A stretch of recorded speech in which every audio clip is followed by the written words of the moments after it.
Alhamdulillah hamdan katsiran thayyiban mubarakan fi kama yuhibbu rabbuna wa yarda. Asyhadu an la ilaha illallah wahdahu la syarikalah wa asyhadu anna Muhammadan abduhu wa rasuluh. Wassalatu wassalamu ala Rasulillah wa ala alihi wa ashabihi wa man tabi'ahum bi ihsanin ila yaumiddin. Ya ayyuhalladzina amanu taqullaha haqqa tuqatih wa la tamutunna illa wa antum muslimun. I'lam rahimakumullah fa inna khairal hadithi kitabullah wa khairal hadi hadi Muhammad sallallahu alaihi wasallam wa syarrul umuri muhdatsatuha wa kullu muhdatsatin bid'ah wa kullu bid'atin dhalalah wa kullu dhalalatin finnar. Ma'asyiral muslimin, para thalabatul ilmi yang dirahmati Allah Subhanahu wa taala. Alhamdulillah, pada kesempatan pagi yang berbahagia ini kita dapat kembali untuk berkumpul di majelis yang mulia ini, majelis thalabul ilmi. Dan ini adalah pertemuan yang ketiga pada daurah yang mulia di tahun yang mulia ini.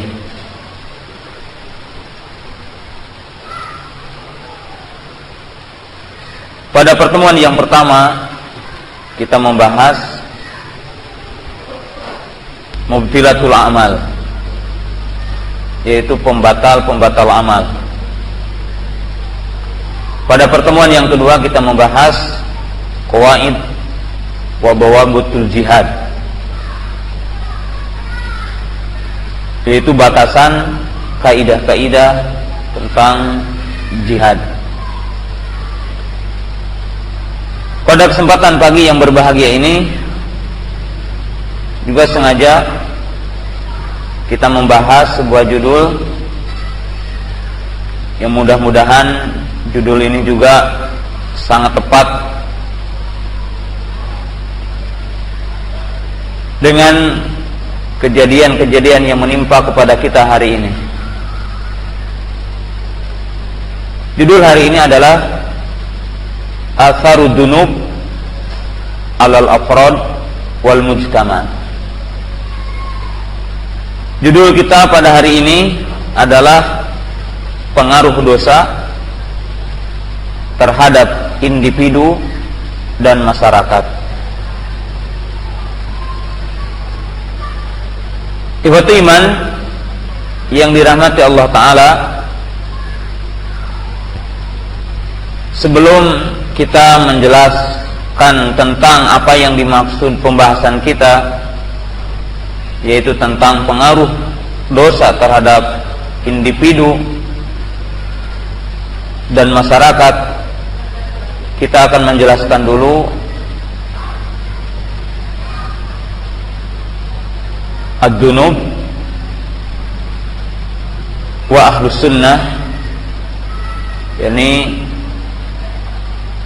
madhab ahlus sunnah fid dunub.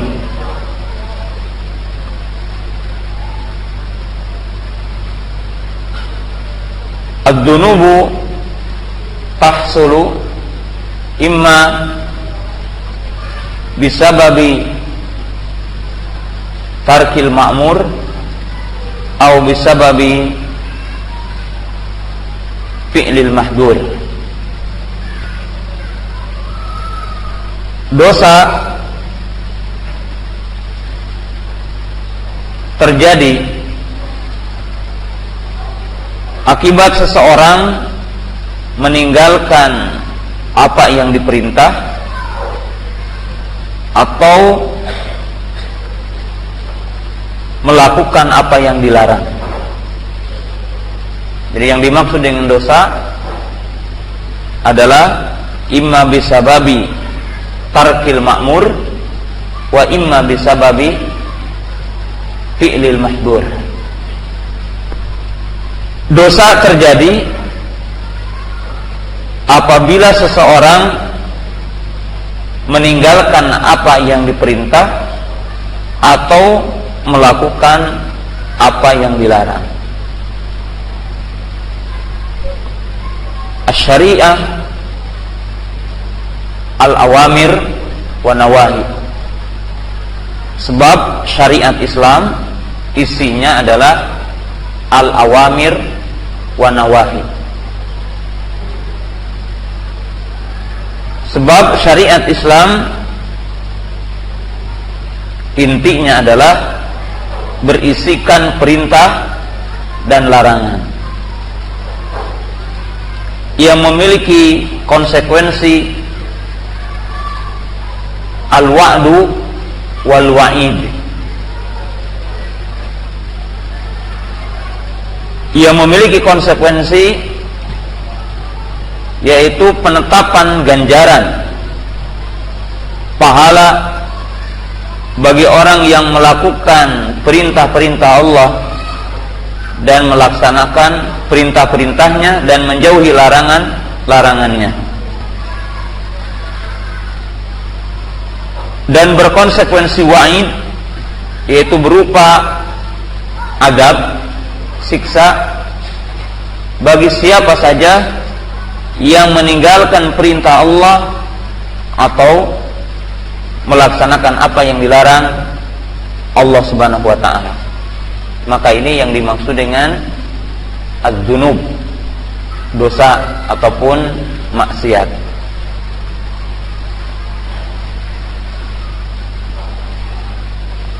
Kemudian madhabu ahli sunnah fi dzunub. Sebelum kita menjelaskan tentang pengaruh dosa, kita akan menjelaskan dulu akidah, yakni madhab ahli sunnah atau aqidatu ahli sunnah fi dzunub, keyakinan madhab ahli sunnah tentang dosa.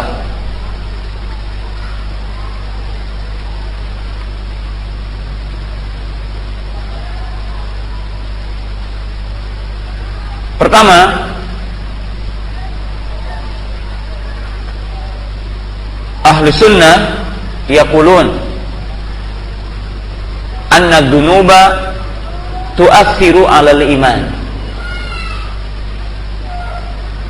li'anna al-imana inda ahli sunnah qaulun wa 'amalun yazidu bi ta'ah wa yanqusu bil ma'siyah. Poin pertama, ahlu sunnah meyakini bahwa dosa itu mempengaruhi iman, mencacati iman. Sebab menurut ahlu sunnah iman qaulun wa amalun. Sebab iman menurut ahlu sunnah ucapan dan perbuatan. Yazidu wa yanqusu. Iman itu bertambah dan berkurang. Yazidu bi ta'ah. Iman bertambah dengan sebab taat. Wa yanqusu bil ma'siyah. Dan berkurang dengan sebab seseorang terjerumus kepada maksiat. Fa idzan adzanbu ad-dzunub al-ma'siyah al-ma'asi tu'athiru 'alal iman. Maka kalau begitu, bahwa dosa itu mencacati iman.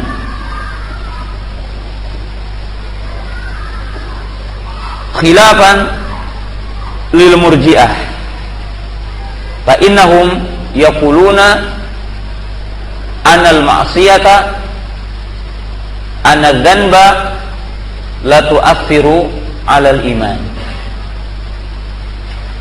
Ini berbeda dengan keyakinan orang-orang murji'ah yang menyimpang, yang keliru, di mana mereka mengatakan dosa, maksiat tidak mempengaruhi iman.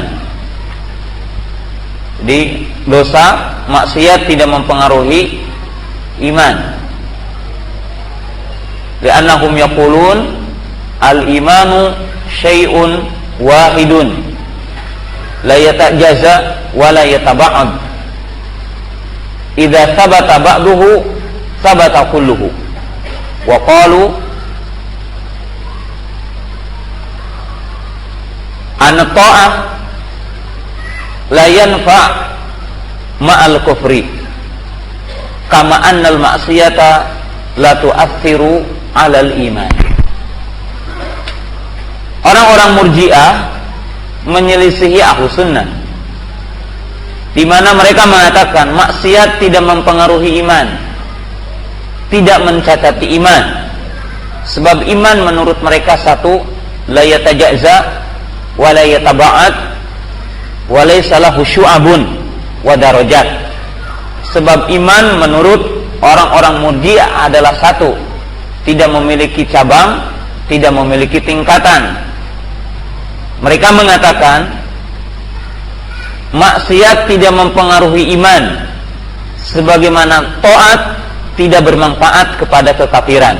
Jadi kalau orang kafir melakukan ketaatan tidak memberikan manfaat, maka mereka juga mengatakan kalau orang melakukan maksiat ketika beriman maka juga tidak mencacati. Maka ini adalah batil, sebagaimana dalil-dalil yang telah jelas. Juga Ahlus Sunnah tidak seperti orang-orang Khawarij. Li'anna al-Khawarij wal Mu'tazilah yaqulun aw annahum yukaffiruna an-nasa bimujarradi dhanbin aw bikulli dhanbin. Demikian juga Ahlus Sunnah di dalam masalah dosa berbeda dengan keyakinan orang-orang Khawarij, dengan keyakinan orang-orang Mu'tazilah, di mana orang-orang Khawarij mereka mengkafirkan seorang muslim dengan semata-mata melakukan dosa. Apabila ia melakukan dosa besar maka dia kafir, mukhrij an millati dinil Islam. Mereka juga mengatakan al-imanu syai'un wahid la yatajazza wa la yataba'ad. Idza dhahaba ba'duhu dhahaba kulluhu. Orang-orang Khawarij juga mengatakan iman adalah satu, tidak bercabang, tidak bertingkat. Iman adalah satu, maka apabila pergi sebagiannya maka hilang semuanya. Al-iman syai'un wahid. Lakin Ahlus Sunnah yaqulun al-imanu syu'abun wa darajat yataba'ad wa yatajazza. Tetapi Ahlus Sunnah mengatakan iman punya darajat, iman punya tingkatan, iman punya cabang. Wa qad qala an-nabiy sallallahu alaihi wasallam al-imanu bid'un wa sittuna syu'batan a'laha kalimatu la ilaha illallah wa adnaha imatatul adza anit tariq. Wa fi riwayah wal haya'u syu'batun minal iman. Tetapi Ahlus Sunnah mengatakan bahwasanya iman itu berderajat, iman itu adalah bertingkat, iman itu adalah bercabang. Sebab Nabi SAW mengatakan iman adalah 60 sekian cabang. Paling tingginya adalah kalimat la ilaha illallah, dan paling rendahnya adalah memindahkan duri dari jalan. Dalam satu riwayat dikatakan al-haya'u syu'batun minal iman. Malu adalah bagian dari iman. Maka dalam hadis ini menunjukkan al-imanu syu'abun. Iman itu punya cabang. Wa darajat, dia punya darajat. Sebab Nabi SAW mengatakan paling tingginya adalah kalimat la ilaha illallah, dan paling bawahnya adalah memindahkan duri dari jalan. Maka ini menunjukkan iman syu'ab wa darajat.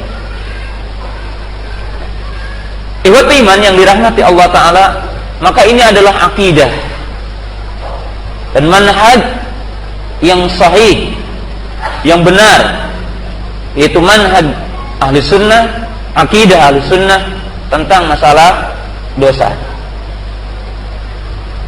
Wa ahli sunnah aidan yaqulun fi dzunub, ad-dzunub al-ma'asi tanqasimu ila qismain, al-kaba'ir was-shaghair. Kemudian ahli sunnah juga membagi bahwa dosa itu ada dua jenis. Jadi dosa itu ada dua jenis, al-kabairu was-shaghair. Ini ad-dzunub tanqasimu ila qismain. Dosa itu ada dua, al-kabair was-shaghair. Yang pertama adalah yang dinamakan dengan dosa besar. Yang kedua yang dinamakan dengan as-shaghair, yaitu dosa-dosa kecil. Ikhwatu iman yang dirahmati Allah Subhanahu wa taala, wa qad dalla 'alaiha al-kitabu was sunnah. Wal Imam Ibnu Qayyim rahimahullahu taala naqala al-ijma' ala anna ad-dzunub tanqasimu ila qismain, al-kaba'ir was-shaghair. Adapun pembagian dosa kepada dua, yaitu dinamakan dengan kabair was-shaghair, maka dalilnya ada tiga, Quran, Sunnah. Al-Imam Ibnu Qayyim telah menukil ijma'. Di antaranya adalah firman Allah Ta'ala. Allah Ta'ala berfirman, in tajtanibu kaba'ira matun hauna anhu nukaffir ankum sayi'atikum. Jadi di sini Allah Subhanahu wa taala telah menyebutkan jenis dosa, ada yang dinamakan dengan apa? Al-kabair. Dan ini terjelaskan oleh para ulama seperti Imam At-Tabari, Imam Qurtubi dan yang lainnya. Kemudian juga firman Allah Ta'ala, alladzina yajtanibuna kabairal ismi wal fawahisha ilal lamam. Qala ulama al-lamam yani shaghair. Itu orang-orang yang menjauhi dosa-dosa besar. Kemudian ilal lamam. Qala al-mufassirun yani shaghair.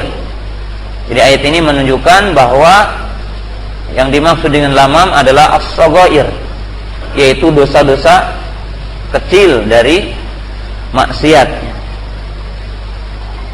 Kemudian Nabi sallallahu alaihi wasallam bersabda, ijtanibu sab'al mubiqat. Atau qala Nabi sallallahu alaihi wasallam,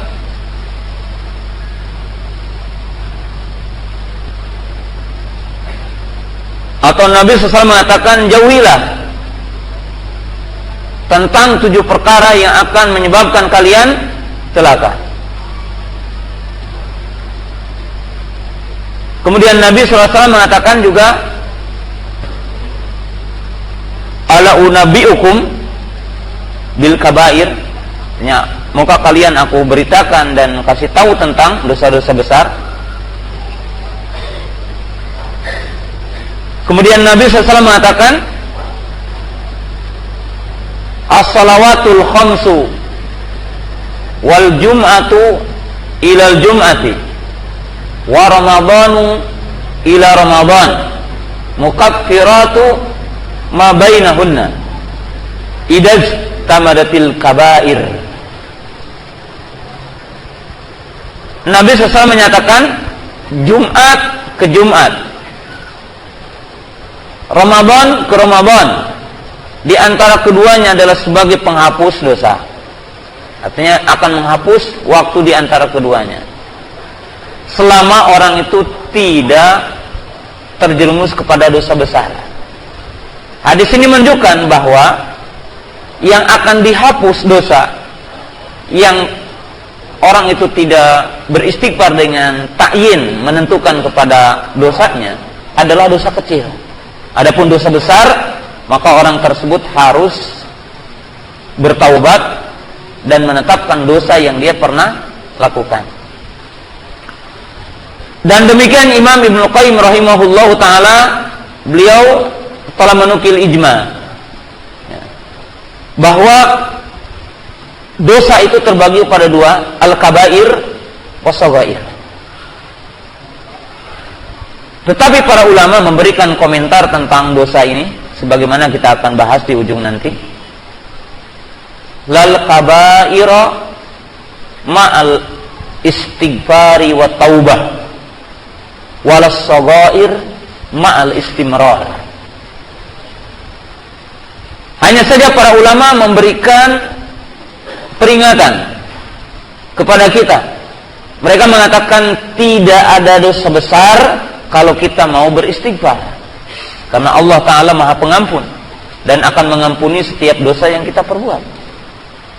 Walas shaghair ma'al istimrar, sebagaimana juga kita harus meyakini tidak ada dosa kecil kalau kita terus-menerus melakukannya.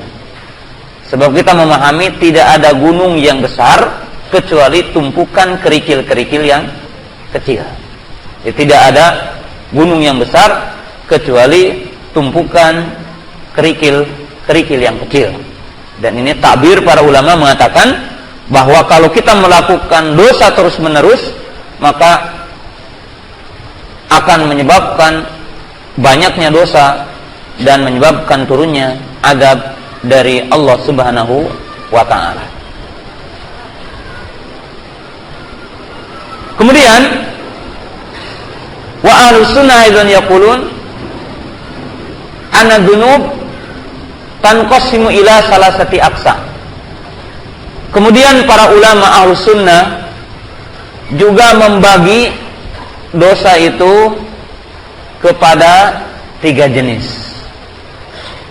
Jadi ada pembagian lain dari pembagian dosa, sebagaimana telah disebutkan oleh Imam Ibnu Abil Izz rahimahullahu taala dalam syarah kitab Tahawiyah.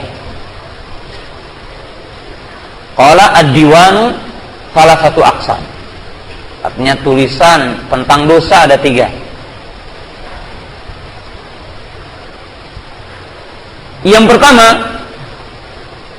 ad-dunub awis sayiat tahta masyiatillah.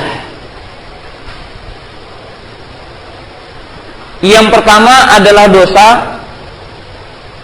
atau keburukan yang berada di bawah masyiah Allah Ta'ala. Wa hadhihi dunub maduna syirki au maduna nawaqidil iman.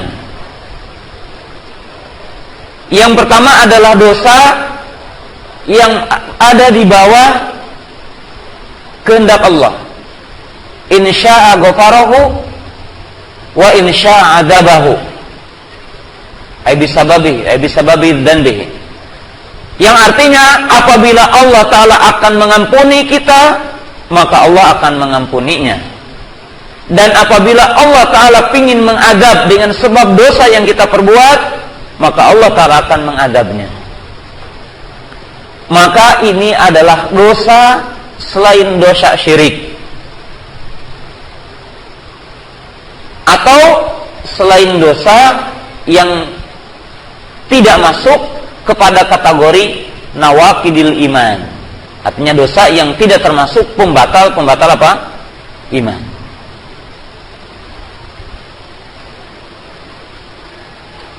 Walidzalika qala al-Imam Ibnu Taimiyah rahimahullahu taala, wa in kana min ahli al-kaba'iri fa amruhu ila Allah in syaa'a adzabahu wa in syaa'a ghafara lahu. Adapun pelaku dosa besar, maka urusannya di tangan Allah. Jika Allah Ta'ala mengampuninya, maka Allah akan mengampuninya. Jika Allah Ta'ala akan mengadabnya, maka Allah Ta'ala mengadabnya. Ini adalah tentang dosa. Wajib kita yakini dengan benar ya. Dan tidak keliru. Tidak masuk kepada firqah takfiriyah, jama'atut takfir yang gampang mengkafirkan orang. Ya. Tidak juga minal mutasahilin, juga tidak termasuk orang yang sangat menggampangkan kepada dosa. Kita harus pertengahan. Yang kedua, ada dzanbun la yaghfiruhullah in mata ala dzalik. Yang kedua adalah dosa yang Allah Ta'ala tidak akan mengampuninya apabila ia mati dalam keadaan seperti itu, apabila ia mati dalam dosa tersebut. Wa huwa syirku, maka ia adalah syirik. Wa qad qala Allah Ta'ala innallaha la yaghfiru ayyushraka bihi wa yaghfiru ma duna dzalika liman yasha. Sesungguhnya Allah Ta'ala tidak akan mengampuni dosa syirik dan mengampuni dosa yang lainnya. Yang selain apa? Syirik.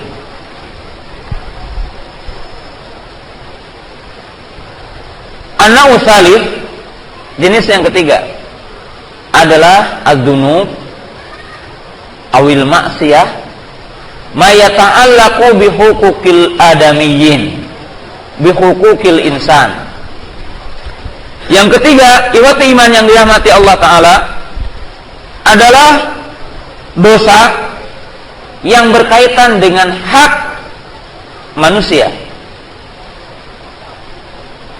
Kasariqah wal qatli wal darbi wal la'ni was subbi wa amsalihi. Seperti dosa mencuri, dosa membunuh, dosa memukul, dosa dengan lisan melaknat, mencaci, menggibah dan sebagainya. Fahada la yaghfiruhu Allah Ta'ala illa idza talaba al-'abdu min akhihi al-'afwa. Adapun yang ketiga, dosa yang berkaitan dengan hak manusia, hak sesama manusia, maka ini tidak akan diampuni Allah sehingga kita meminta maaf kepada orang yang pernah dizalimi oleh kita. Oleh sebab itu telah datang hadis-hadis sahih bahwa pada hari kiamat ada kisos. Dan pada hari kiamat ada makom hisab, yang mana orang-orang yang dizalimi oleh kita akan mendatangi kita. Waqad sabata fil hadis Abu Hurairah radhiyallahu ta'ala anhu anna Nabiyya sallallahu alaihi wasallam qala atadruna manil muflis. Qala ba'du sahaba al muflisu man laysa lahu dinar wala dirham. Man laysa lahu dinarun wala dirham. Oleh sebab itu telah sabit hadis dari Abu Hurairah di mana Nabi SAW bersabda, taulah kamu siapa orang yang bangkrut, orang yang rugi, bangkrut. Lalu seorang sahabat mengatakan, adalah orang yang tidak punya uang perak dan tidak punya uang emas, tidak punya dinar, tidak punya dirham. Qala, bukan itu. Al-muflisu min ummati yaumal qiyamati allati ya'ti bis salatin was siyamin wa zakatin walakin qad syatama hadha wa qadafa hadha wa daraba hadha wa akala mala hadha wa qatala hadha wa yu'ta hadha min hasanatihi wa hadha min hasanatihi fa in faniyat hasanatuhu qabla an yuqda ma alayhi ukhida min khotoyahum faturihat alaihi faturiha finnar. Maka Nabi SAW mengatakan, orang yang bangkrut adalah orang yang ketika pada hari kiamat datang dengan ibadah sholatnya, datang dengan ibadah saumnya, datang dengan ibadah zakatnya dan yang lainnya. Tapi sayang bahwa orang itu telah membunuh si fulan, telah memukul si fulan, telah mencaci si fulan, telah menggibah si fulan, telah menuduh si fulan.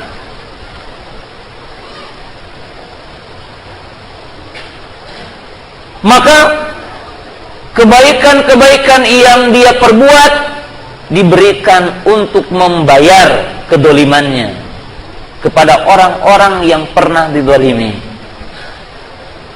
sehingga tatkala tidak tersisa kebaikan yang dimilikinya, maka orang-orang yang didoliminya melemparkan kepada dia kejelekan-kejelekannya. Faturiha ilan nar, lalu orang itu dilemparkan ke api neraka. Maka ini adalah dzunub, maka ini adalah dosa. Jadi ini harus dipahami, dosa ini 3 jenis dikatakan oleh para ulama.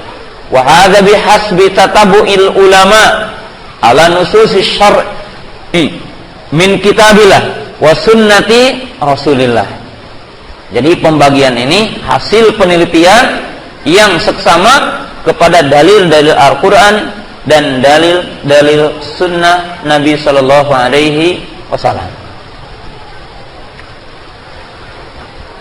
Inilah akidah ahli sunnah tentang dosa dan pemahaman ahli sunnah tentang dosa. I'lam rahimakumullah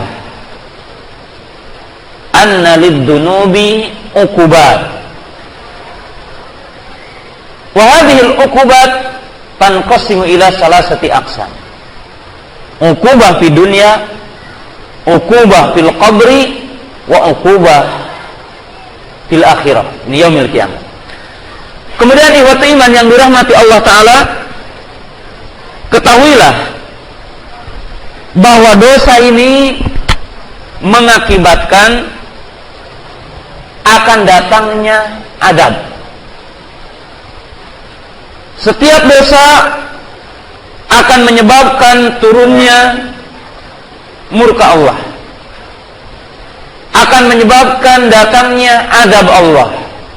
Jadi siksa Allah.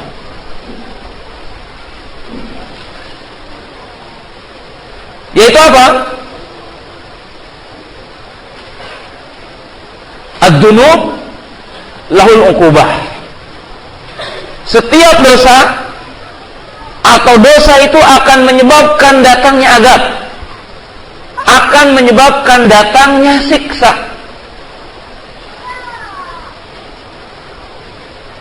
Wa hadhil uqubat tanqasimu ila salasati aqsam. Dan uqubah dari dosa ini adalah terjadi pada 3 fase, terjadi pada 3 masa. Dan saya akan memberikan contohnya saja, tidak akan tentunya membacakan semuanya dari dalil-dalil. Yang pertama adalah al-uqubatu fid dunya. Yang pertama, bahwa dosa akan menyebabkan azab atau siksa di dunia. Wa adribu misalan, dan saya akan menyebutkan siksa. Apa? Contoh. Wa hadhil uqubah fi dunya tanqasimu ila qismain aidan. Uqubah ajilah bil ain wa uqubah ajilah bil hamzah. Dan uqubah di dunia ini pun terbagi kepada 2. Pertama adalah uqubah ajilah, adab yang langsung. Ketika orang melakukan dosa, ketika orang melakukan maksiat, datang siksa dari Allah Ta'ala. Yang kedua adalah ukubah ajilah, ukubah yang terkadang ditangguhkan sehingga menumpuk dosanya dan semakin besar azabnya. Kita lihat ka'ukubah li'akil riba, seperti dosa riba atau azab yang akan ditimpakan kepada pelaku riba. Kita lihat dalam surat Al-Baqarah ayat 275, Allah Ta'ala berfirman, alladzina ya'kuluna riba la yaqumuna illa kama yaqumul ladzi yatakhabbathu syaitanu minal mas. Wa qala ulama wa hadza yaqa'u fid dunya wa yaqa'u fil akhirah. Orang-orang yang memakan riba, maka ia tidak berdiri atau berjalan kecuali seperti orang yang kena tempeleng syaitan, orang yang kerasukan syaitan. Ini di akhirat nanti, di mana ia akan berjalan menyeret kakinya, tertatih-tatih seperti orang yang ditempeleng, kerasukan syaitan. Tetapi ini juga akan terjadi di dunia, di mana ini bisa dikatakan maknawi dan hakiki. Dari sisi maknawi, makna kinayah yang disebutkan oleh sebagian para ulama bagi orang yang tidak mengatakan adanya majaz dalam Quran, di mana mereka mengatakan bahwa orang-orang yang pemakan riba seperti orang gila. Kenapa? Sebab kehidupannya tidak jelas. Demikian juga ada iqab secara langsung, kejadian-kejadian pelaku riba, mati keluarganya, mati anaknya, seluruh hartanya habis setelah dia melakukan itu. Ini terjadi. Dan kita lihat kepada 3 hadis yang merupakan contoh bahwa dosa itu akan mendatangkan azab. Waqad qala Abu Hurairah wa Salamatu ibnu Aqwa radhiyallahu ta'ala anhu, bainama nahnu julusun inda Rasulillah sallallahu alaihi wasallam id aqala rajulu bishimalihi. Faqala Nabi sallallahu alaihi wasallam, ya fulan kul bi yaminik fa inna syaitana ya'kulu wa yashrabu bishimalihi.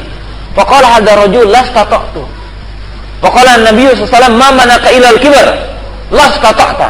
Falam yarfa yadahu ila fi. Satu ketika Nabi SAW melihat orang makan dengan tangan kiri.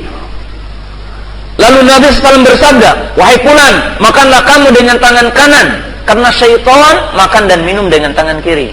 Lalu orang itu mengatakan, saya tidak bisa makan dengan tangan kanan. Apa perbedaan kanan dengan kiri? Lalu Nabi SAW marah, tidaklah kamu mengatakan itu kecuali karena kesombongan kamu. Semoga Allah tidak memberikan kemampuan kepada kamu. Maka tangannya keras dan tidak bisa mengantarkan air minum ke mukanya, ke mulutnya. Diikop langsung. Menjadi tangannya tidak bergerak. Kenapa? Ad-dunub. Dengan sebab dosa. Faqala aidan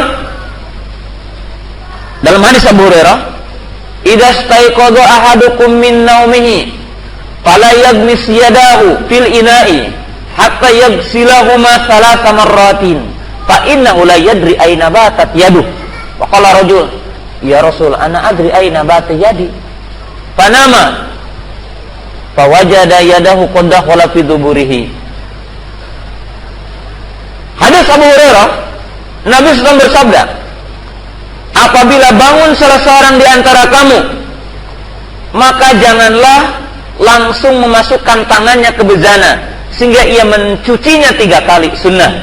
Habis tidur mencuci dulu tangan sebelum dimasukkan ke bezana, karena kamu tidak tahu di mana tidur tangan kamu. Barangkali kemana-mana ya, memegang yang dubur atau kubur dan sebagainya. Lalu ada orang mengatakan, saya tahu di mana tidur tangan saya, maka saya ya akan langsung saja memasukkan tangan saya. Lalu dia tidur, maka diiqab. Ketika bangun tidur, tangannya masuk ke duburnya. Kenapa? Karena dia istihza bisunnah, karena dia menyepelekan sunnah. Wajah fi riwayah, wa hadza fi zamani as-sahabah. Qala Nabi sallallahu alaihi wasallam, "Idza ghaba ahadukum min ahlihi fala yatruku baba fil lail." Kata Nabi SAW, apabila kamu pergi meninggalkan istrimu, janganlah mengetuk pintu pada tengah malam. Kenapa? Sebab istri kita tidak dalam keadaan siap berdangdannya, sehingga ketika kita datang tidak dalam keadaan kondisi yang indah. Barangkali ini sapnya dirapihkan ya. Itu ikhwan-ikhwan masih banyak di belakang. Tolong dirapat merapat saudara-saudara kita di belakang berdiri.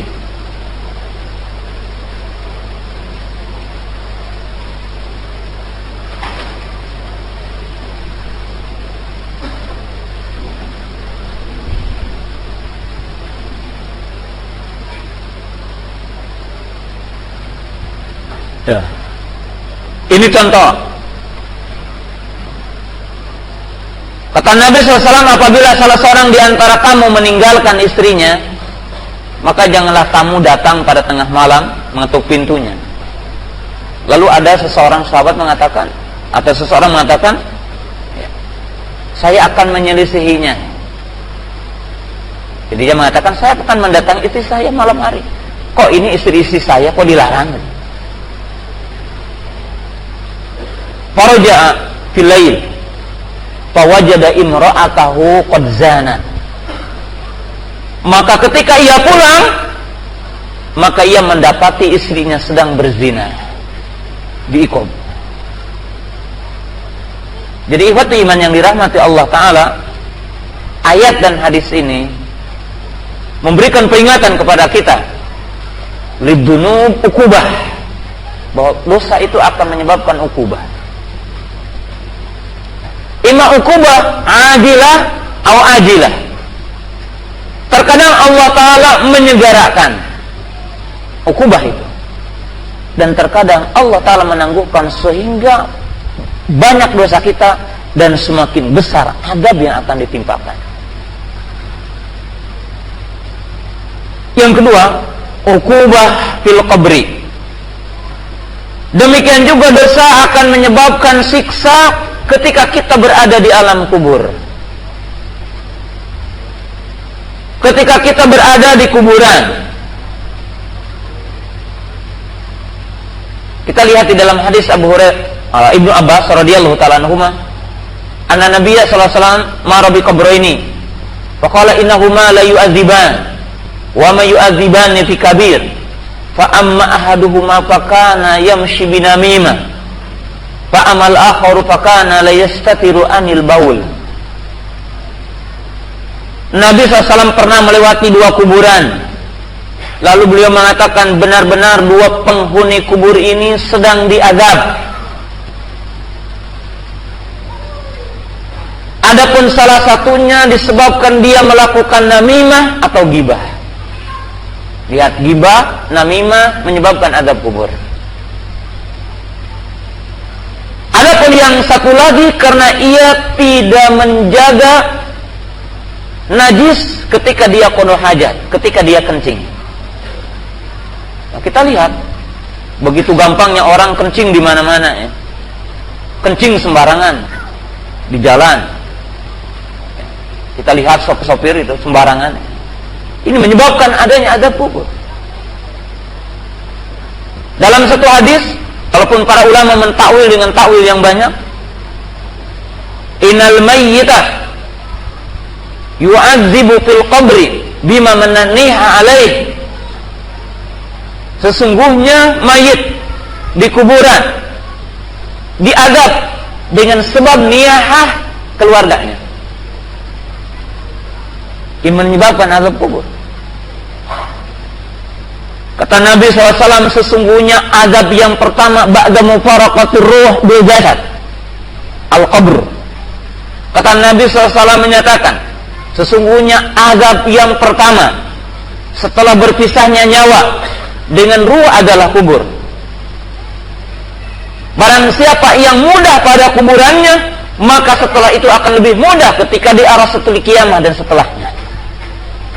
Barang siapa yang mendapatkan kesulitan pada kuburannya, maka ia akan mendapatkan kesulitan yang lebih besar setelahnya. Jadi ingkana fi qabri aisar fa aisaru fi makan. Apabila mudah ketika di alam kuburnya, maka setelahnya akan lebih mudah. Bukanlah kita mengetahui bahwa neraka dan surga akan diperlihatkan. Bagi orang-orang kafir dan ahlu maksiat akan diperlihatkan neraka. Bagi ahlul iman akan diperlihatkan surga.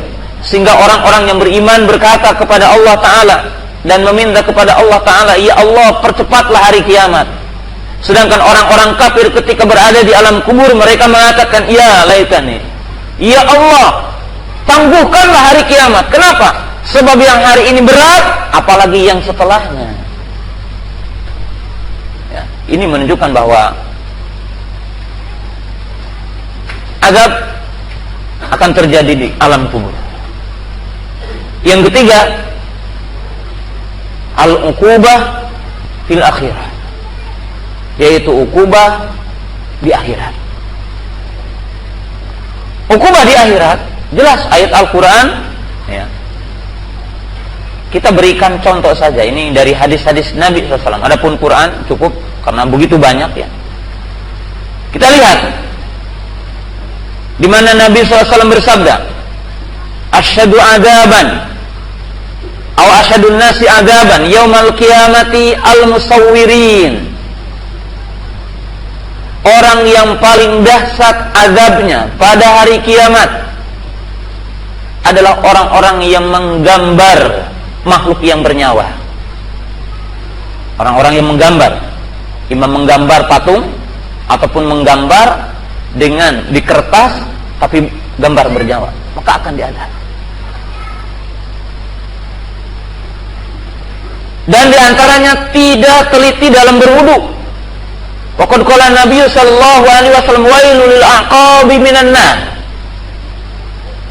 Kecelakaan dengan akan disentuh api neraka bagi orang yang berwudu meninggalkan sebagian anggota badannya. Orang yang isbal, yang menyeret kainnya melewati mata kaki. Wa qala Nabi sallallahu alaihi wasallam, kullu ma asfala ka'baini fa finnar. Setiap yang melewati mata kaki akan disentuh api neraka. Artinya apa? Kalau kain melewati mata kaki, maka kain yang melewati mata kaki tersebut akan menyebabkan datangnya adab api neraka. Ini menunjukkan al-uqubah takunu fid dunya wa takunu fil qabri wa takunu fil akhirah. Dosa. Jadi akan menyebabkan turunnya adab. Turunnya apa? Siksa. Ikhwatul iman yang dirahmati Allah Subhanahu wa taala. Lalu kita akan bahas poin yang terakhir. Ya, setelah kita memahami, walaupun ini sesungguhnya udah bagian pokok dari pembahasan, kita akan jelaskan ya sekarang poin-poin yang penting. Atharud dunub alal afrad wal mujtama. Pengaruh dosa kepada individu dan masyarakat. Ikhwat iman yang dirahmati Allah Subhanahu wa taala, poin yang sangat penting harus dipahami.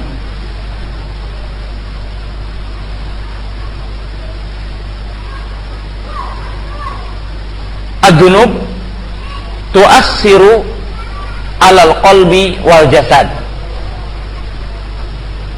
tu'athiru 'alal ainain, tu'athiru 'ala udunain, tu'athiru 'alal jawarih. Kaum muslimin yang dirahmati Allah Ta'ala, ini perhatikan ya, walaupun tidak wajib menangis ya, tetapi sebenarnya ya, karena saya tidak bisa untuk membuat nangis ya. Dosa harus kita pahami, harus kita betul-betul sadari ya, bahwa ia akan memberikan pengaruh kepada hati kita dan kepada anggota tubuh kita. Jadi dosa ini akan memberikan pengaruh kepada hati, kemudian kepada jasad. Kita lihat dalam hadis yang sahih tentang ini semuanya. Adapun dosa berpengaruh kepada hati, yang dimaksud adalah tuqaddirul qalbi wa tunajjisuhu.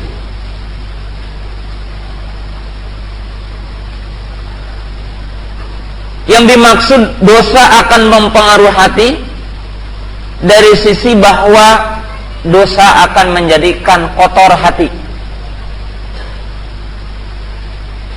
Jadi hati ini akan menjadi kotor.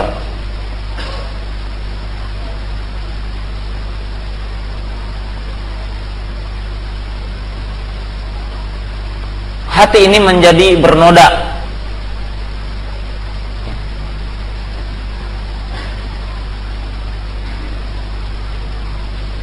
Adapun yang dimaksud berpengaruh kepada jasad, fa inad dunub tudha'ifu al-jasad fi ta'atillah.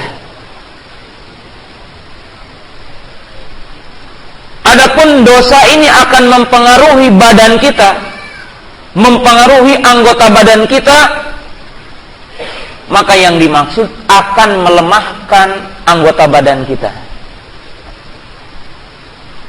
akan melemahkan jiwa kita, badan kita dalam ketaatan kepada Allah Ta'ala.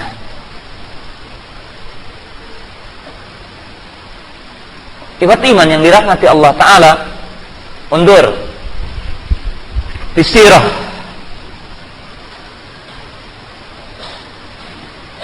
baina sahabah wa bainal munafiqin. Lihatlah dalam perjalanan orang-orang sebelum kita, antara para sahabat dengan orang-orang munafik.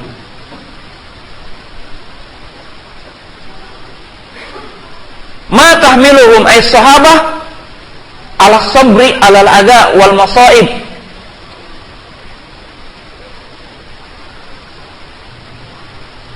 Apa yang menyebabkan dan memberikan motivasi dan mendorong para sahabat untuk tetap sabar dalam setiap ujian dan musibah yang menimpa kepada mereka?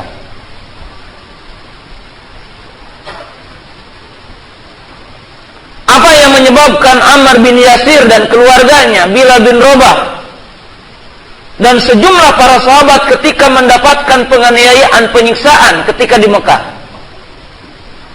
Ilal iman, kecuali keimanan, taatan yang ada dalam hati mereka, yang membawa mereka itu adalah tegar, teguh. Kita lihat dalam surat Al-Anfal, dalam surat Ali Imran, dalam surat At-Taubah, dalam surat An-Nisa, Allah Ta'ala mengkiaskan tentang peperangan. Dan bagaimana antara para sahabat yang betul-betul beriman kepada Nabi SAW dengan orang-orang munafik yang hatinya kotor.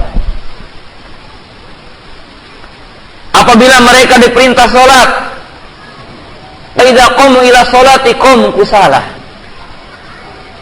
Apabila mereka menegakkan sholat, maka mereka dalam keadaan lalai.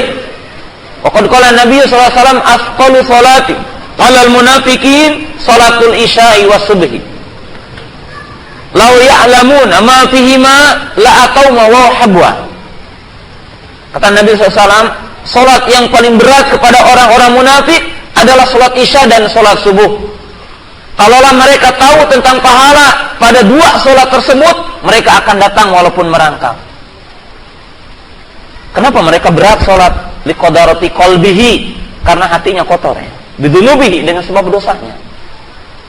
Yaitu apa? Dusta kepada Nabi kaum mukminin, dan mereka menyangka telah berdusta kepada Allah Ta'ala padahal mereka tidak bisa.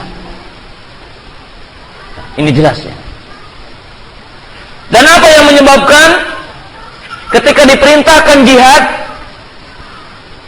maka Allah Ta'ala mengatakan, kalaulah safar ini dekat, kalaulah ghanimah ini adalah gampang didapatkan, maka mereka lattaba'uka, maka mereka itu akan menyertai kamu dengan cepat. Tetapi safar itu panjang dan memerlukan kepada jihad dan adanya masyaqqah rasa berat, maka mereka adalah merasa takut dan lalai untuk mengikuti jihad. Orang-orang munafik. Tetapi kenapa para sahabat menunggu turunnya ayat jihad seperti yang dijelaskan kemarin? Kenapa? Bisalamati qalbihi, karena hatinya apa? Lurus. Iwat iman yang dirahmati Allah Ta'ala. Nah, kita juga sama. Apa yang membedakan antara seseorang sekarang badannya besar, maaf ya, tegap, bahkan mungkin binaragawan. Kalau dia main bola 2 kali 45 menit dia tidak bisa berhenti, kuat. Coba dia masuk masjid, ada imam membacakan setengah surat Al-Baqarah, mampu enggak? Enggak mampu. Kenapa? Liqadarati qalbihi, al-jasad dhaif. Jadi itu dhaif jasad. Jasad akan menjadi lemah. Iwat iman yang dirahmati Allah Ta'ala, ada kisah Syekh bin Baz rahimahullahu ta'ala. Kita tahu bukan orang yang besar, bukan orang yang kekar, beliau adalah buta. Tetapi dikisahkan oleh murid-muridnya bahwa beliau tidak pernah cuti dari tugasnya. Lalu murid-muridnya berkata, apa yang menyebabkan engkau begitu kuat dalam mengajar, menyampaikan ilmu, dalam bekerja? Maka dia mengatakan yang maknanya al-quwah laisa fil jasadi faqat, al-quwatu fil qalbi wal iradah. Maka beliau mengatakan kekuatan sesungguhnya bukan semata-mata dalam jasad, kekuatan bukan semata-mata dalam postur tubuh, tetapi kekuatan adalah berada dalam iradah hati. Syekh Muqbil rahimahullahu ta'ala kecil, juga bukan orang yang sangat sehat, dalam arti dia memiliki penyakit sebelumnya juga. Tetapi sepanjang saya di sana mengetahui bahwa beliau rahimahullahu ta'ala hatta waktu Idul Fitri, Idul Adha, pelajaran beliau tidak libur. Pelajaran yang lainnya libur, beliau tidak libur. Hatta ada tamu, beliau kalau berkaitan dengan belajar, tamu harus duduk di majelis taklim. Tidak ada, wah demi tamu kajian dibubarkan, enggak. Beliau enggak. Hatta datang ke dubes Amerika. Dan waktu itu ada perempuannya dikeluarkan dari majelis. Lalu dia menyuruh, tunggu ketika taklim, tidak mengganggu, tunggu, taklim tetap. Itu yang berkaitan dengan iradah. Nah, maka ikhwat iman yang dirahmati Allah Ta'ala, ketaatan, ya, amal soleh akan memberikan pengaruh kepada kekuatan jasad, kekuatan tubuh dari sisi syaja'ah, keberanian. Sedangkan dosa akan melemahkan, memberikan pengaruh kepada hati, memberikan pengaruh kepada jasad, dhaif.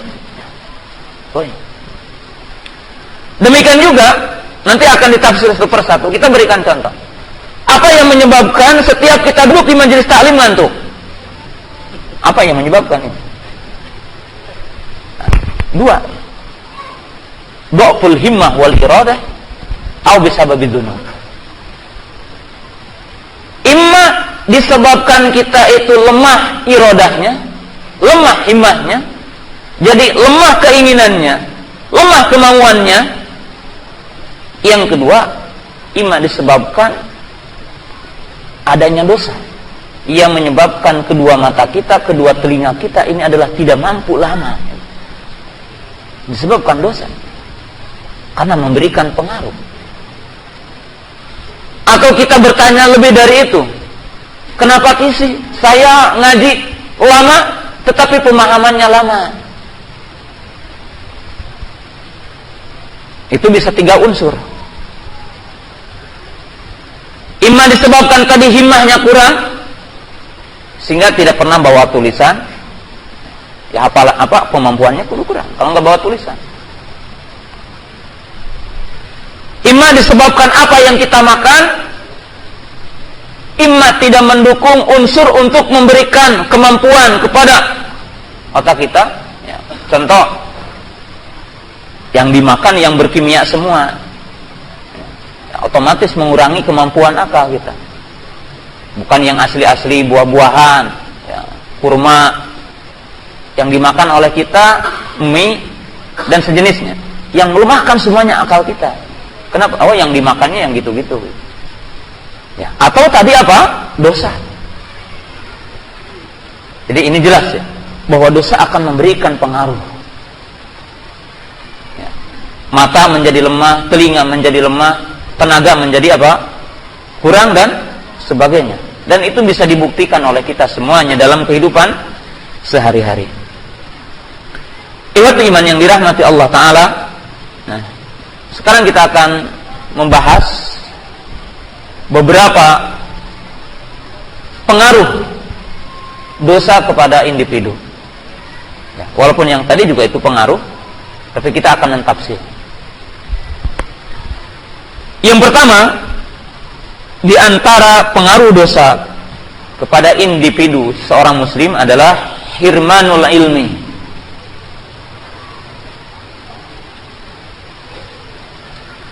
Yang pertama, pelaku dosa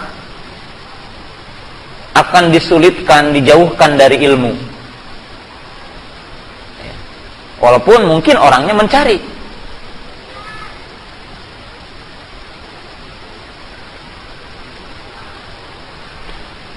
Kenapa? Li'anal ilma nurun. Karena ilmu itu cahaya. Maka ilmu tidak mungkin akan singgah pada orang yang berlumurkan dosa. Tadi telah dikatakan bahwa Imam Syafi'i pernah mengadu kepada Imam Waqi dari sisi jeleknya hafalan. Lalu Imam Waqi memberikan pengarahan kepada Imam Syafi'i bitarkil ma'asi, dengan meninggalkan apa? Maksiat. Maka oleh sebab itu talibul ilmi, pencari ilmu itu adalah harus menjaga diri dari setiap bentuk-bentuk apa? Maksiat. Ada satu riwayat yang sangat agung. Dan ini perkataan Imam Syafi'i mendekati perkataan yang tadi. Bahwa Imam Syafi'i rahimahullah ta'ala pernah melihat seorang raja yang memiliki pemahaman yang kuat, yang memiliki kefakihan yang kuat, kepintaran. Faqala,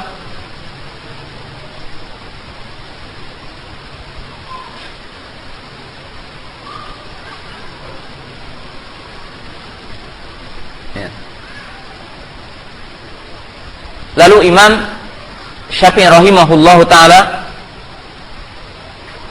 berkata kepada orang itu bahwa aku merasa takjub kepada kecerdikannya, kepada pemahamannya. Lalu dia berkata, "Ini arallaha qad alqa ala qalbika nuran fala tufi'hu bidulmatil ma'siyati." Maka Imam Syafi'i mengatakan, sesungguhnya aku melihat bahwa Allah Ta'ala telah menganugerahkan kepada kamu cahaya ilmu, maka janganlah engkau mematikannya, memadamkannya dengan kegelapan maksiat. Jadi dengan kegelapan maksiat.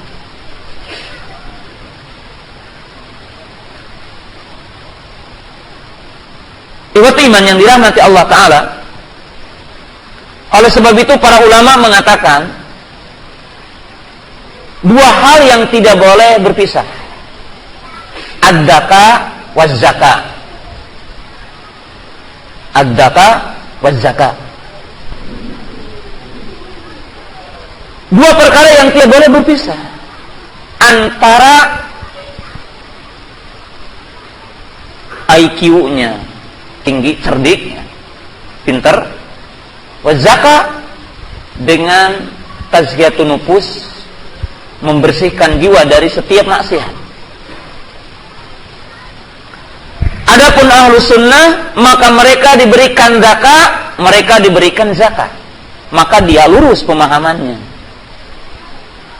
Adapun ahlul kalam minal jahmiyati wal mu'tazilati wal asy'ariyati, adapun orang-orang ahlu bid'ah dari kalangan Jahmiyah, dari kalangan Mu'tazilah, dari kalangan Asy'ariyah yang dikenal dengan ahlul kalam, maka dikatakan oleh para ulama mereka diberikan kecerdikan tetapi tidak diberikan kebersihan, artinya tidak bersih hatinya.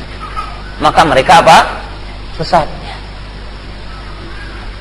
Nah, maka saya memperingatkan diri saya dan orang-orang yang khusus dalam ilmu, bahwa apabila tidak diberikan dua perkara ini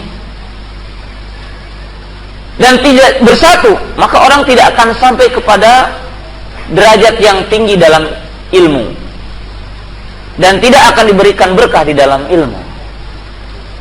Zakat, zakat. Yang kedua, hirmanu rizki, bahwa maksiat juga akan menyebabkan seseorang itu dijauhkan dari rizki. Mungkin dalam poin ini ada orang bertanya, ya, kok banyak orang-orang kafir yang kaya, banyak pelaku maksiat yang kaya, pelaku riba kaya-kaya, bagaimana?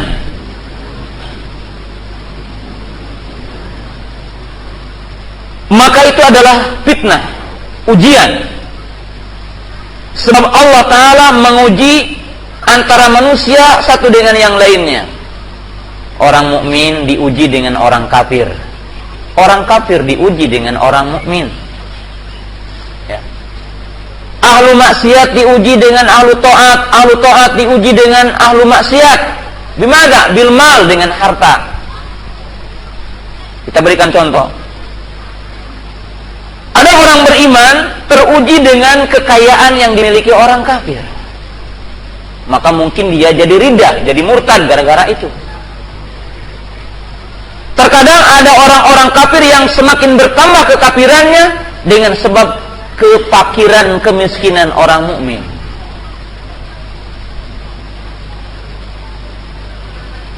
Demikian juga ada ahlu taat yang Allah Ta'ala uji dengan sedikitnya harta. Ketika dia melihat orang kafir ataupun ahlu maksiat maju, lebih baik sama aja seperti dia. Ya. Taat juga tidak ada apa-apanya.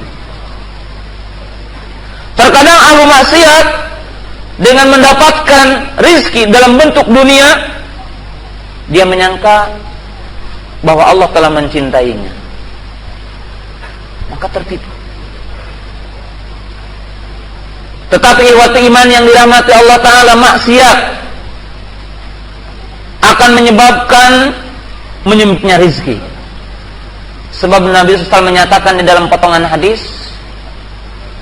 walam yankusu al-mikyala wal mizana ila ukhidu bisidatil ma'unati bisinina wasidatil ma'unati wajura sultani. Tidaklah satu kaum mereka mengurangi timbangan dan takaran dalam perjualbeliannya kecuali Allah Ta'ala akan menimpakan kepada mereka kesulitan dalam hidup dan kemarau yang panjang. Walam yamna'u zakata amwalin illa muni'ul qatar walau lal bahaim lam yuntaru. Sebab kata Nabi SAW, jika seandainya suatu kaum tidak menunaikan zakat mereka, menahan harta mereka untuk mengimpakkan di jalan Allah, kecuali Allah Ta'ala akan menahan turunnya hujan. Kalau tidak ada semut-semut, binatang-binatang yang melata, Allah tidak akan menurunkan hujan. Lihat dalam hadis Abdullah bin Umar radhiyallahu ta'ala anhu, al-bai'anu bil khiyar ma lam yatafarraqa fa in sadaqa wa bayyana burika baihima wa in katama wa kadzaba muhikat barakati baihima.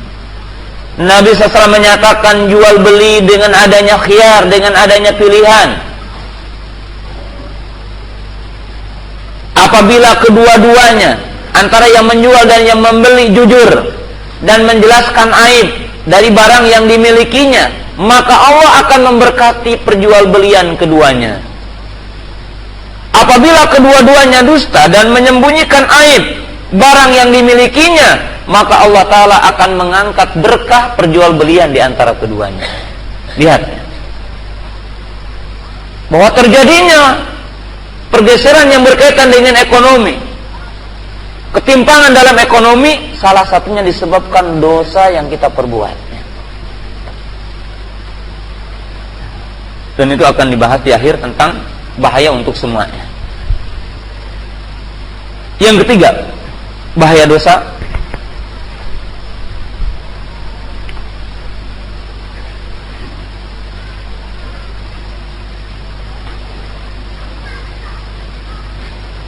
bahwa orang yang melakukan dosa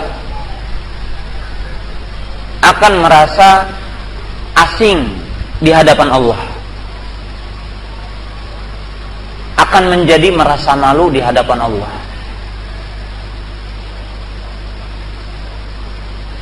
Bahkan pelaku maksiat secara otomatis dia akan merasa terlantar di hadapan Allah Ta'ala, merasa asing.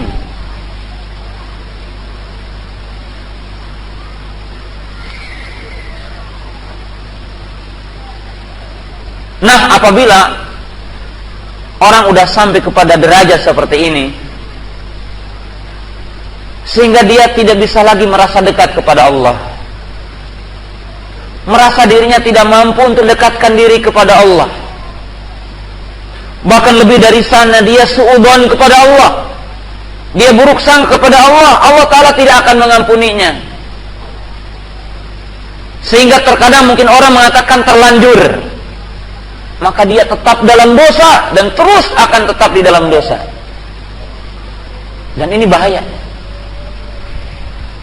Apalagi kalau udah sampai kepada derajat kunut, keputusasaan dengan dosanya, maka ini bahasa orang yang melakukan dosa. Yang keempat, di antara bahaya dosa bahwa pelaku dosa juga akan merasa terasing dari orang-orang yang baik, dari ahlul khair.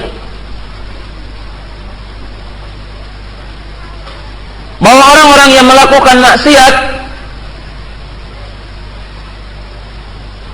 merasa enggan, merasa tidak pantas kalau duduk dengan orang-orang yang baik. Nah, ini sangat berbahaya, sehingga ia tidak mungkin meminta nasihat, sehingga dia tidak mungkin akan tersentuh dengan kebaikan-kebaikan. Kenapa? Kalau dia duduk di majelis taklim, oh saya tidak pantas, ini saat begini.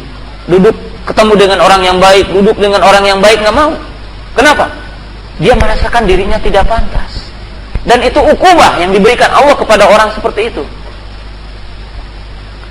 Apabila dia semakin merasa asing, merasa telantar, maka akan semakin jauh dari orang yang baik, akan semakin jauh dari kebaikan, semakin tidak mendapatkan manfaat, semakin tersiksa. Itu iman yang dirahmati Allah Subhanahu wa ta'ala. Ini berbahaya. Bahaya dosa. Yang kelima,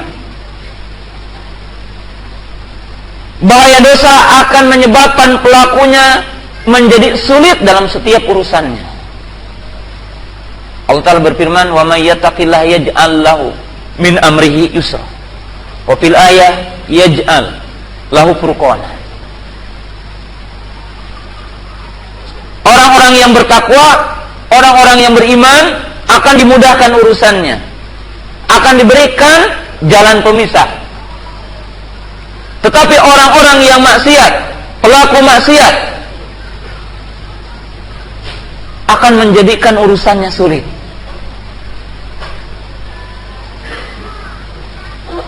Terkadang ikhwati iman yang dirahmati Allah Ta'ala, gambarannya orang yang sudah berinteraksi dengan riba, beramal dengan riba, bekerja di sana, terkadang di dalam jiwanya terasa tidak ada lagi pekerjaan baginya, tidak ada jalan keluar baginya. Dia merasa tertutup. Bagaimana dia mencari rezeki?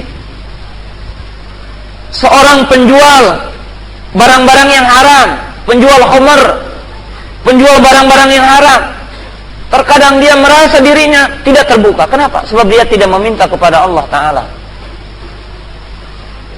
Sebab dalam hadis, barang siapa yang meninggalkan sesuatu yang maksiat karena Allah, Allah akan menggantinya jalan keluar. Tapi pelaku maksiat terkadang buntu ya. Buntu pelaku maksiat ini. Kita lihat, begitu banyak pelaku zina, wanita-wanita pezina, dan menjadikan itu adalah sebagai pencarian, mata pencarian hidupnya. Dia merasakan bahwa dirinya itu tidak ada lagi jalan untuk mencari kehidupan. Tertutup, diikob.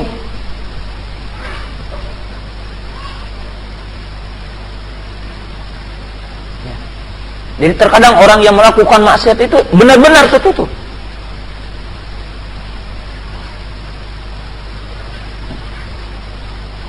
Ini maksiat.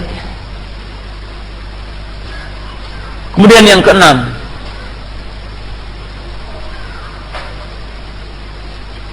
di antara para maksiat, di mana para ulama mengatakan hirmanut ta'ah, bahwa pelaku maksiat akan disulitkan baginya dari bentuk-bentuk ketaatan, dan tertutup pintu-pintu ketaatan baginya, dan merasa berat ya baginya. Ini pelaku maksiat. Kita lihat dalam kehidupan kita ya.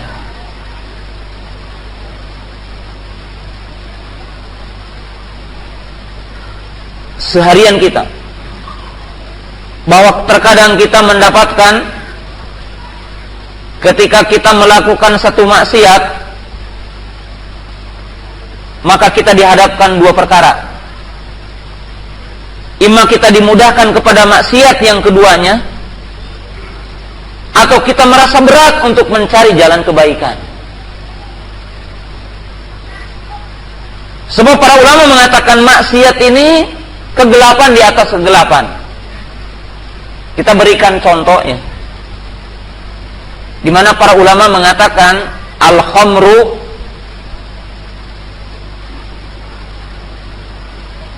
khamr itu adalah pangkal sumber setiap keburukan. Ada kisah ada seorang abdun soleh, di mana ia diberikan 3 pilihan dengan kematian. Kamu dibunuh atau kamu melaksanakan salah satu di antara maksiat ini. Jadi kamu mati ataupun melakukan salah satu di antara maksiat. Pertama, minum khamr, atau kamu berzina, atau kamu membunuh. Maka dikisahkan si abid ini, kalau saya membunuh berarti mati karena mesti dikisos. Kalau saya berzina, maka saya akan aib dan akan ada tuntutan dari keluarganya. Lalu dia memilih, menurut pendapatnya adalah minum khamr. Minum khamr tidak berkaitan dengan hak orang. Lalu dia meminum khamr karena dia mabuk, maka dia berzina. Setelah berzina karena malu, dibunuh wanita itu. Maka semuanya dilakukan. Maka ini ihwatu iman yang dirahmati Allah Ta'ala, ini gambaran yang dijelaskan oleh para ulama. Al-ma'siyatu dzulumat fawqa dzulumat. Ini yang menunjukkan bahwasanya maksiat adalah kegelapan di atas kegelapan. Artinya apa? Bahwa pelaku maksiat itu akan terseret kepada maksiat yang lain. Dan pelaku maksiat terhalang oleh kebaikan yang lain. Jadi terhalang kepada kebaikan yang lain. Kita lihat kepada hadis Nabi SAW, di mana Nabi SAW menyatakan, "Alaikum bisidqi, fa inna sidqa yahdi ilal bir, wal birru yahdi ilal jannah. Wa iyyakum wal kadhib, fa innal kadhiba yahdi ilal fujur, wal fujuru yahdi ilal nar." Nabi SAW bersabda, berlakulah jujur, karena jujur akan mengantarkan kamu kepada setiap kebaikan. Setiap kebaikan akan mengantarkan kamu ke surga.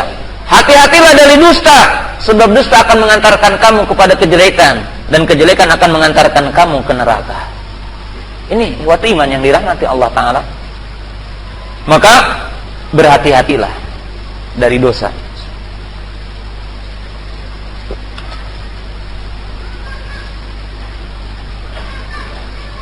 Kemudian yang selanjutnya, pengaruh dosa, ad-dunub tumitul qalbi wa tudhaiful qalbi. Di antara pengaruh dosa adalah bisa menjadikan hati seseorang mati atau melemahkan hati seseorang.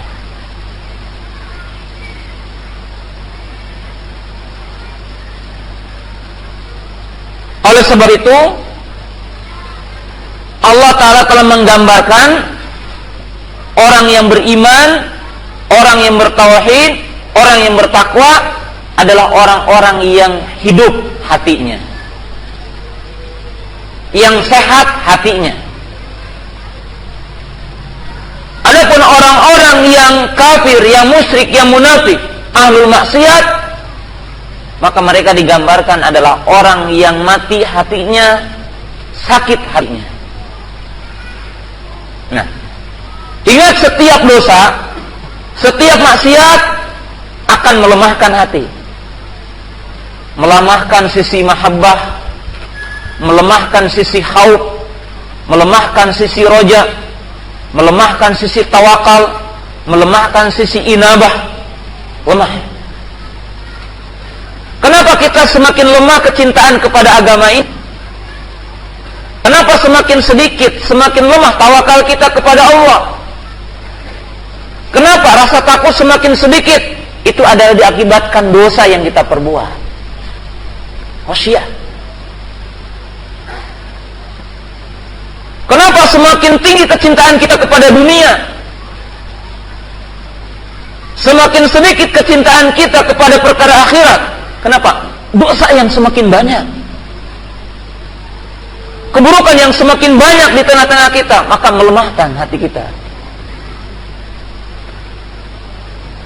Bahkan di dalam hadis dikatakan, kalau semakin banyak syahwat dan subhat yang masuk kepada hati, maka hati itu akan menjadi hitam kelam, sehingga tidak bisa lagi menerima kebaikan, menerima hidayah, menerima petunjuk. Kenapa?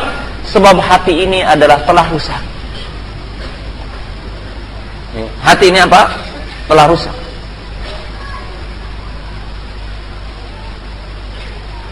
Ikhwat iman yang dirahmati Allah Subhanahu wa taala.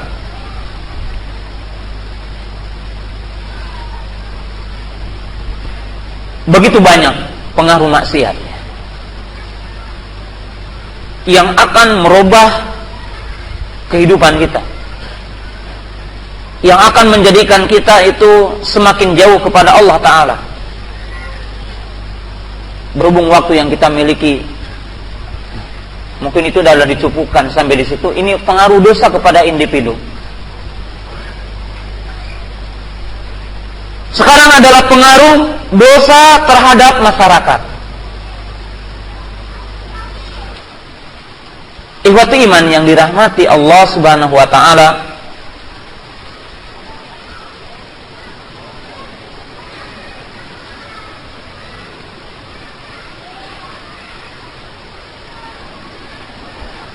pengaruh dosa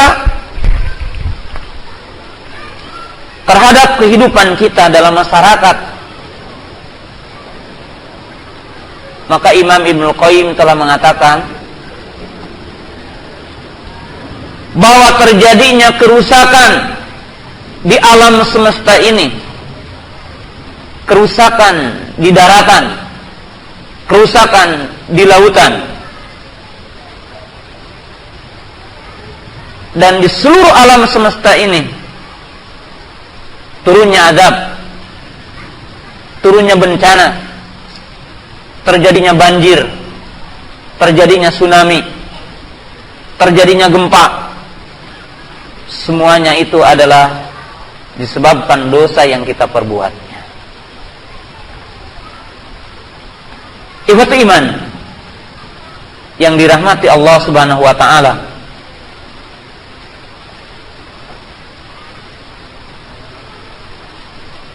kita lihat kepada beberapa ayat dan beberapa hadis, dan mari kita mentadaburi ini semua.